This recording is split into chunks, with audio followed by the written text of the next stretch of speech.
we need to take a deep dive into Prime Minister Anthony Albanese's big set-piece speech, which he made to an audience at the Woodford Music Festival in Queensland today, and where he dropped some bombshell news. No, not that everybody was happy to listen to it. I'd like to begin by acknowledging the traditional owners of the land on which we live.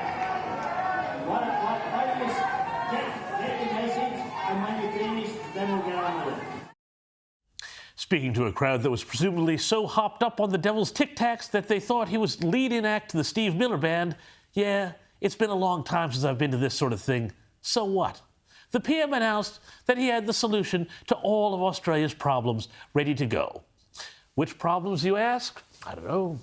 Rising cost of living, power supplies that look increasingly shaky over the next 6 to 12 months, the fact that we don't really have any credible military defense to speak of if an unfriendly nation like China decides to have a crack? No, friends. He had something far more important to tell us. You see, Mr. Albanese is going to restore our place in the world by introducing and passing an Aboriginal voice to Parliament sometime in the next 12 months. When Woodford takes place next year, the referendum on the voice to Parliament will have been held.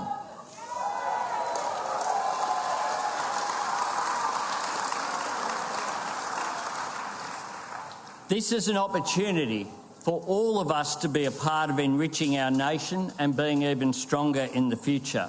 We know that we will get better outcomes if people have input into the decisions that affect them.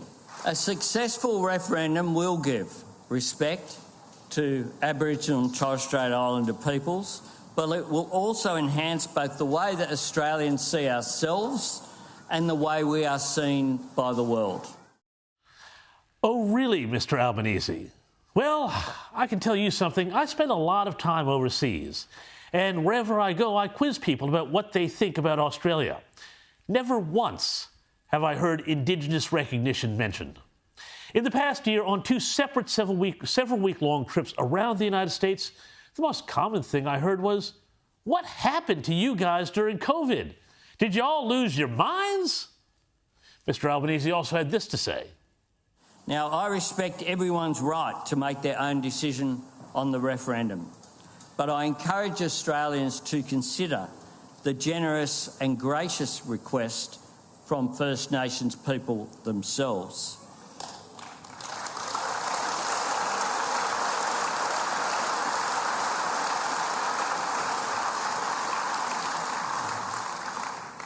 As the Uluru Statement itself says, to remove the torment of our powerlessness and to take up the invitation, and again I quote, to walk with us in a movement of the Australian people for a better future.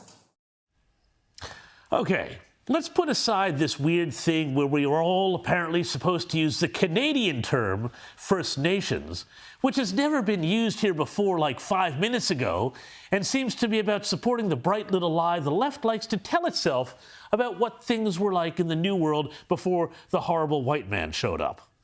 The PM says he respects everyone's right to make a decision on the referendum, but if that's the case, I wish he would let some of his allies know. Well, it's obviously Jacinta Price's entry into the Parliament that has turned everything around. But it is also this leader, this apparent supposed leader, little pride, a man of little pride. And he's like a kindergarten kid, not a leader. Jacinta's a very compelling figure, but she's caught in a vortex.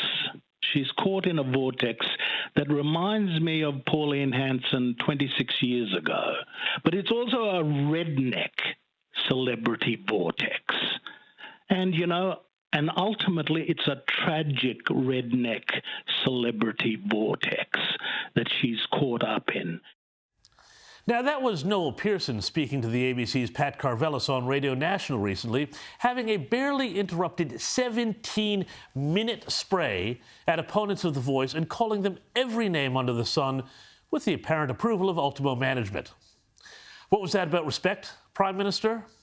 Indeed, the fact that Australia's public square is home to so many Aboriginal luminaries, from Noel Pearson, though I don't agree with him on this particular topic, but hey, it's a free country, to Jacinta Price, shows that the whole concept of a singular Aboriginal voice is wrong and patronising, as if people speak with one voice because of the colour of their skin, honestly. Then there is also the lie that somehow Aboriginal Australians are never consulted. Just the opposite. I mean, the so-called Coalition of Peaks already exists as a clearinghouse and representative body for some 80 Aboriginal advocacy groups pushing their case to government. Anyone who has ever spent time in or around the public service or many private businesses, particularly mining and energy, knows that the level of consultation that takes place with Aboriginal groups is massive. So what's the point? Is the voice just supposed to be a feel-good bolt-on to the Constitution, something for connected activists to use to give jobs and consulting fees to one another? Or is it supposed to be a cudgel wielded against a democratic parliament? If the voice to Parliament were to say these grog bans that have come to an end in a lot of remote communities here in the Northern Territory, that they should be maintained, would that happen? Well, it would be a very brave government that said it shouldn't. Did you hear that? Only a brave government would ignore the voice. But the voice, they say, isn't a third chamber, doesn't have a veto power. Well, I don't know. Some people think it might, or should. The ABC's Indigenous Affairs editor, Bridget Brennan, had other ideas when she spoke at the Garma Festival, you'll recall. Actually, this has to be about justice. It has to be about reparations. It has to be about giving some power to Aboriginal communities. What sort of transfer of power does this mean for Indigenous people? Because that needs to happen. When we imagine what a voice would look like, I think it does need to have teeth. It does need to be feared and revered. It needs to be a building. It needs to be an institution that has much more than a voice. It has some control and some autonomy.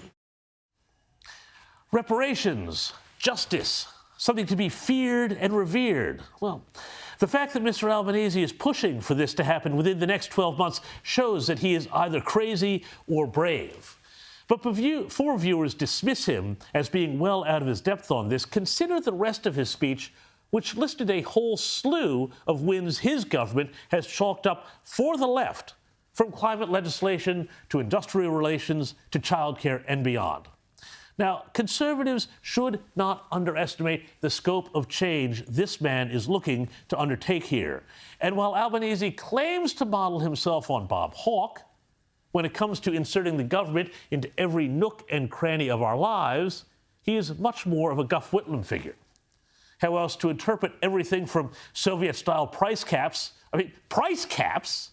to parental leave policies that also take a Soviet view of the family, i.e., the most important thing parents can do is to get back to work and hand their children over to the state.